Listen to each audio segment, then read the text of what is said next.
हम पढ़ रहे हैं अल्टरनेटिंग करंट एसी। ठीक है, तो बेसिकली अल्टरनेटिंग करंट नाम से अपन को पता चल रहा है कि विच इज अल्टरनेट मींस कि जो वेरिएबल हो जिसमें डायरेक्शन ऑफ करंट या डायरेक्शन ऑफ वोल्टेज चेंज हो।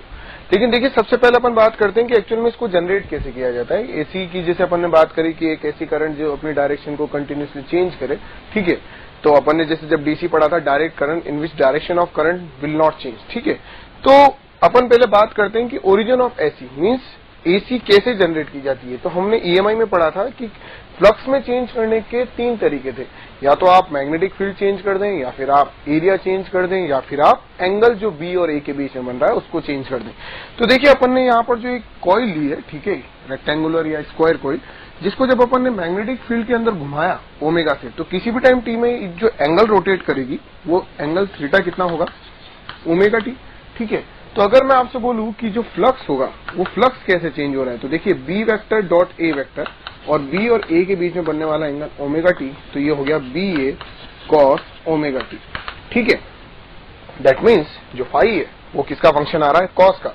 तो अकॉर्डिंग टू फेराडे लॉ जो ईएमएफ इंड्यूस्ड होगा उसका जो मैग्नीट्यूड होगा which is equal to d phi by d T.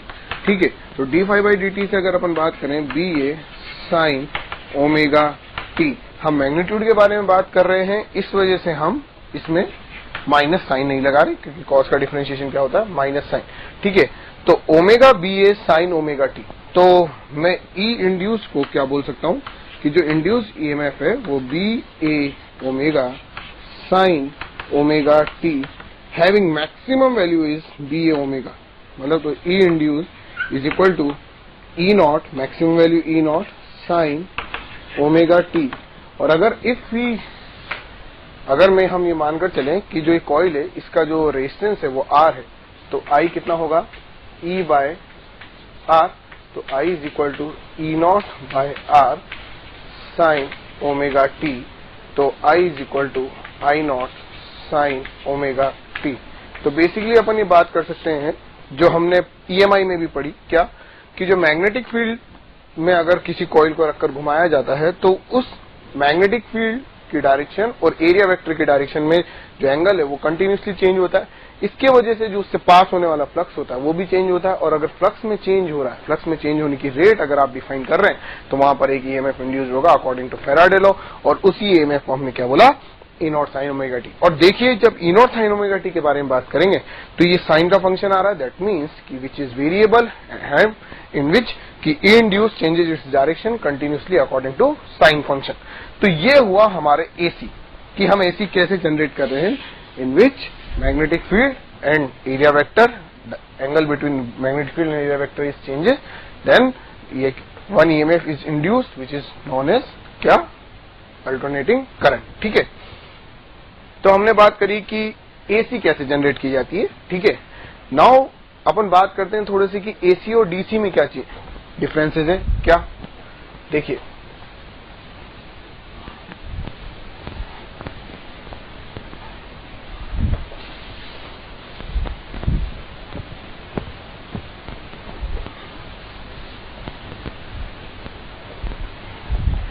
तो देखिए अपन एक लाइन क्या लिख सकते हैं, alternating current means direction of current will change। Similarly ये सेम वोल्टेज के लिए भी होगा, मतलब अगर अपन बात करें क्या कि मैं आपसे बोलूं ये क्या है, मान लीजिए 2 ampere I versus T curve,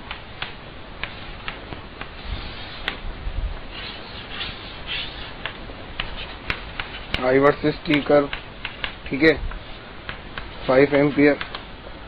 ये एसी है डीसी, बोथ आर डीसी। क्यों, क्योंकि direction is always positive, direction is always positive. हाँ, ये एक ऐसी डीसी है जिसमें करंट की डायरेक्शन जो वो तो कांस्टेंट है, लेकिन जो उसकी वैल्यू है वो डिक्रीज और इंक्रीज हो रही है, लेकिन ये कहलाएगी क्या, DC, in which direction of current will not change. That means अगर अपन बात करें बाद में क्या, I versus T, this is AC because क्योंकि direction of current will change.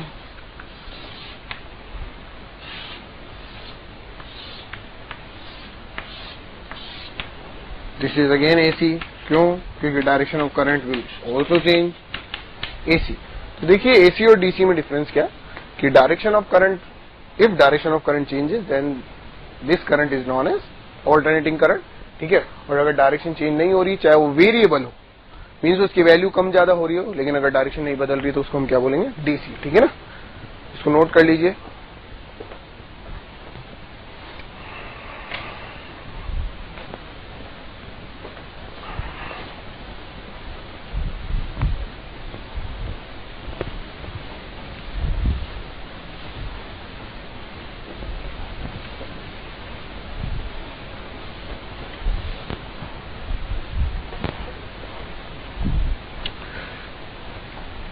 अब अपन कुछ मैथमेटिकल टर्म डिफाइन करते हैं।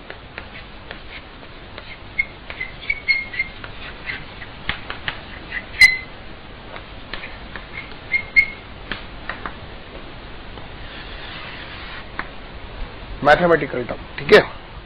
कैसे? देखिए सबसे पहले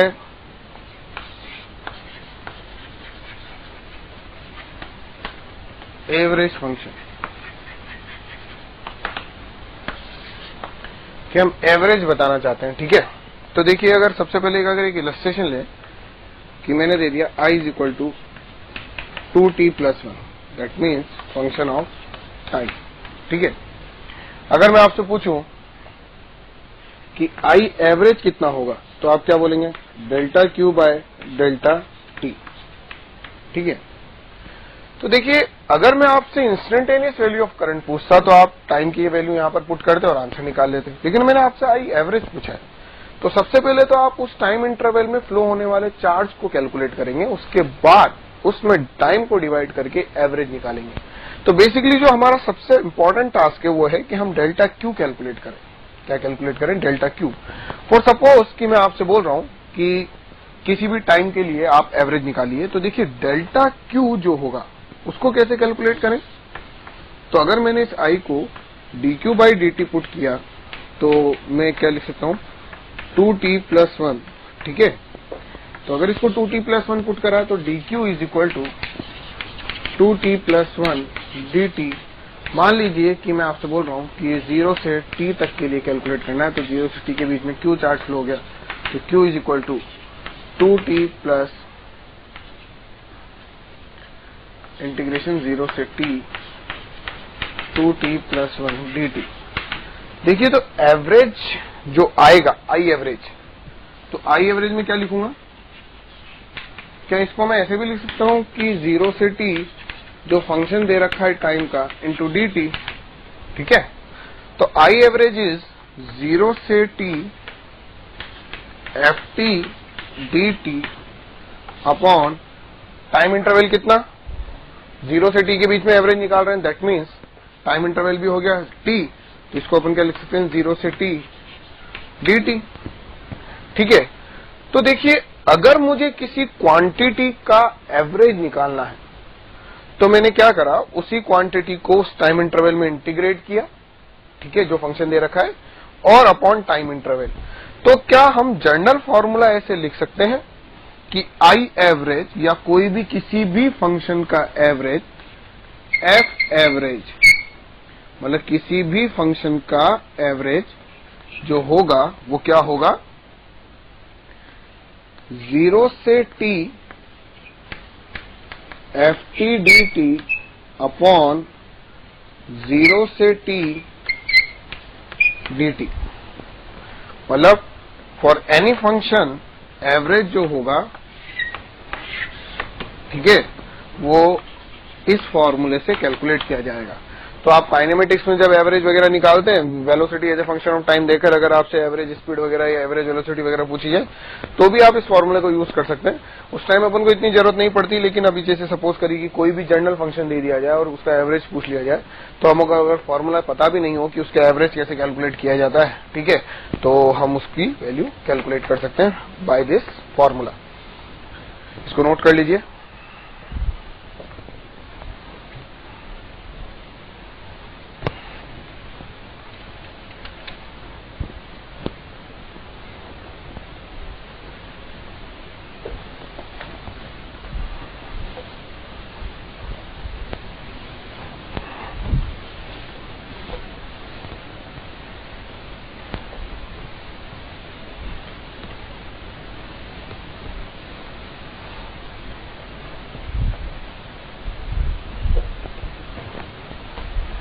जो ये फॉर्मूला है एफ एवरेज, इसमें जो ये टर्म है 0 से t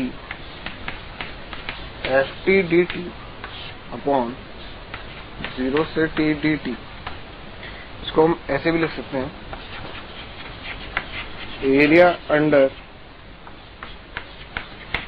F T versus T curve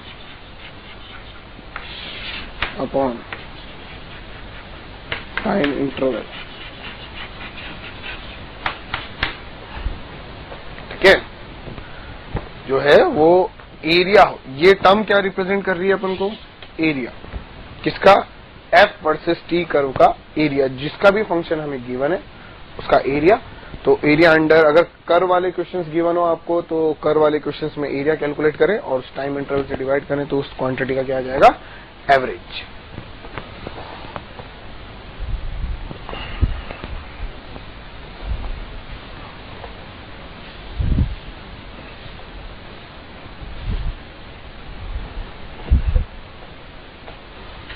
देखिए अपन जो एसी यूज कर रहे हैं उसमें I equal to I naught sine omega T और E equal to E naught sine omega t use कर रहे हैं। अब मैं आपसे बोलूं कि इसका एवरेज निकालिए, तो देखिए फर्स्ट जो है एवरेज इन फुल साइकिल, तो अगर मैं एवरेज इन फुल साइकिल की बात करूं तो देखिए कैसे कैलकुलेट करेंगे। एवरेज का फंक्शन हमें पता ही है, आई एवरेज निकालें चाहे ई एवरेज, बस आई नॉट और ई नॉट की जगह चेंज हो जाएगी वैल्यूज।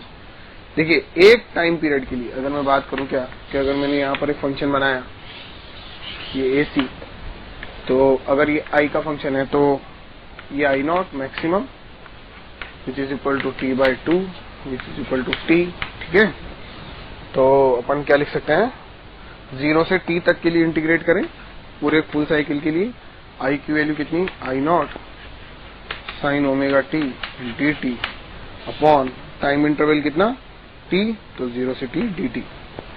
तो आई एवरेज कितना आया, देखिए आई नॉट बाहर, अगर इसको इंटीग्रेट करेंगे तो माइनस आएगा और वो भी ओमेगा भी बाहर, ओमेगा टी अंदर वैल्यू कितनी आई साइन के साथ, cos omega T.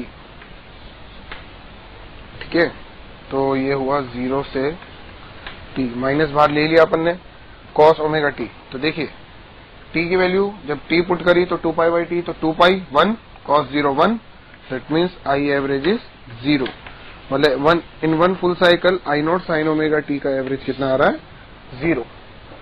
Now we calculate average second case, average इन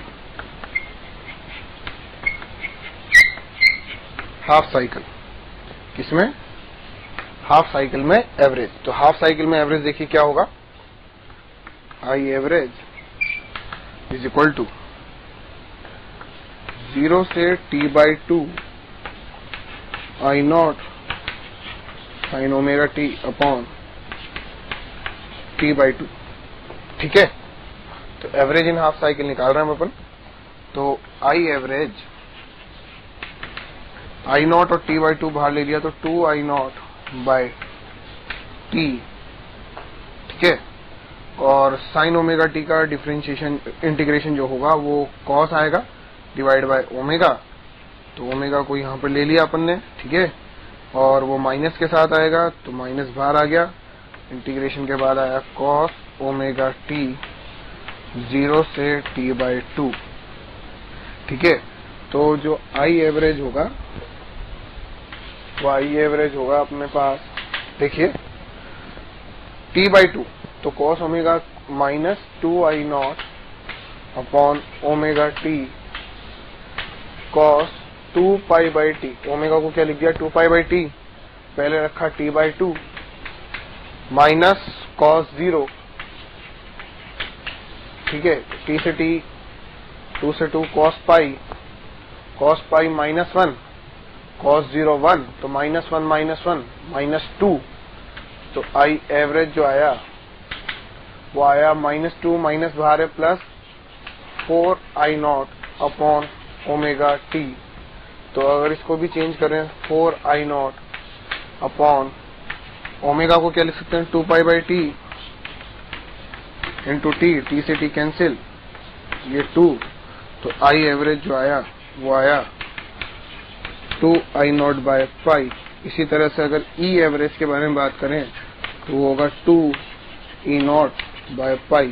तो ये आपको याद होनी चाहिए वैल्यूज, क्योंकि ये डायरेक्ट पूछी जाती हैं, ठीक है, कि अगर हम एसी सोर्स लें I0 sin ओमेगा टी या E0 sin ओमेगा टी के अकॉर्डिंग, तो इनकी एवरेज वैल्यू कितनी होगी एक हाफ साइकिल के लिए 2I0/π, ई एवरेज 2E0/π, ठीक है। फुल साइकिल के लिए एवरेज कितना आ रहा है 0। इनको पोस्ट करके लिख लीजिए।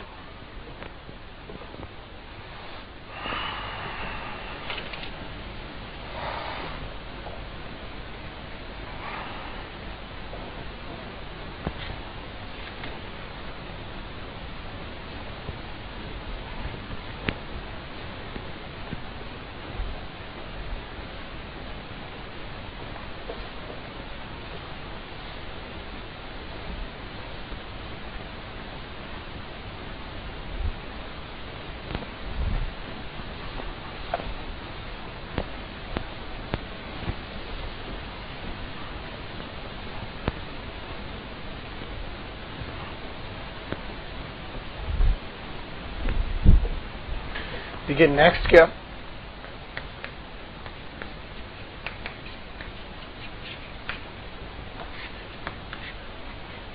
IRMS means root mean square value. तो देखिए रूट मीन स्क्वायर वैल्यू का मतलब होता है पहले स्क्वायर करें फंक्शन का, फिर उसका मीन लें और फिर उसका रूट निकालें।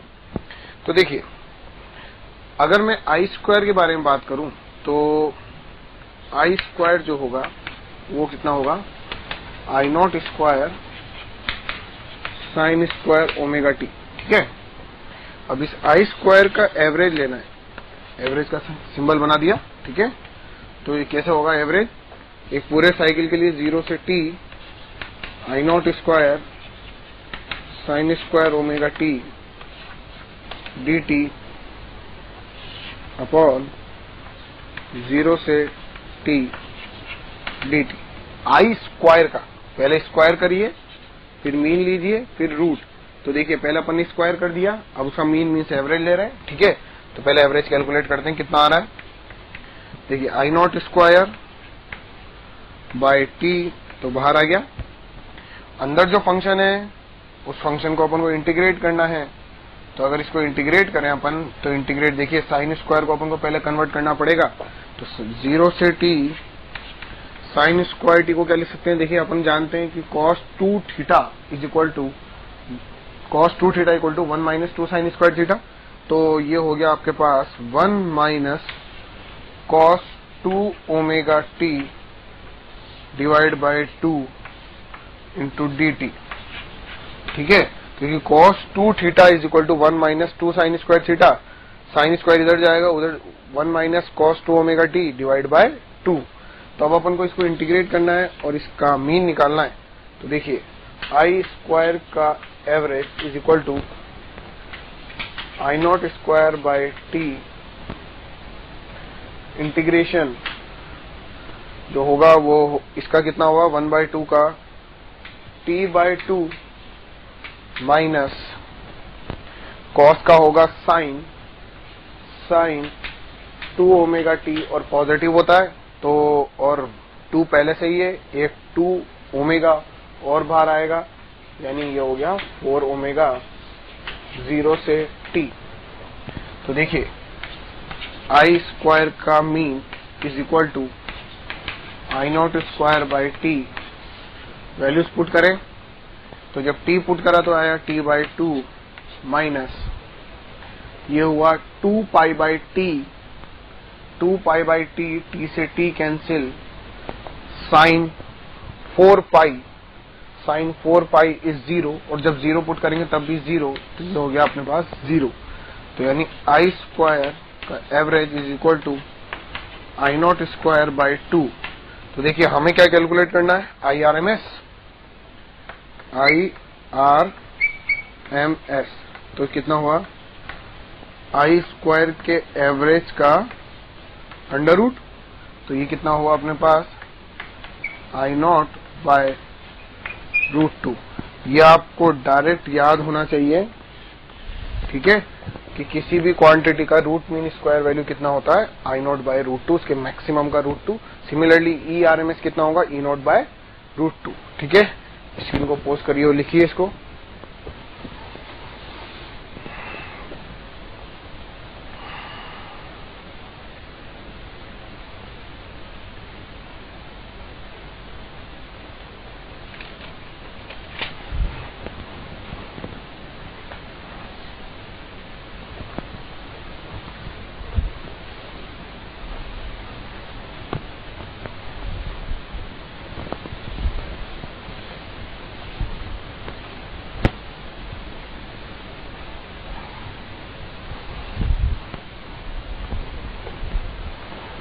Now next is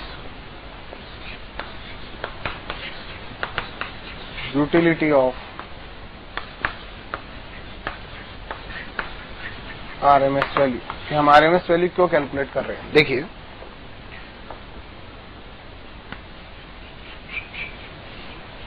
मान लीजिए एक रेजिस्टेंस R, उसमें आपने करंट फ्लो कराई I0 sin ओमेगा t।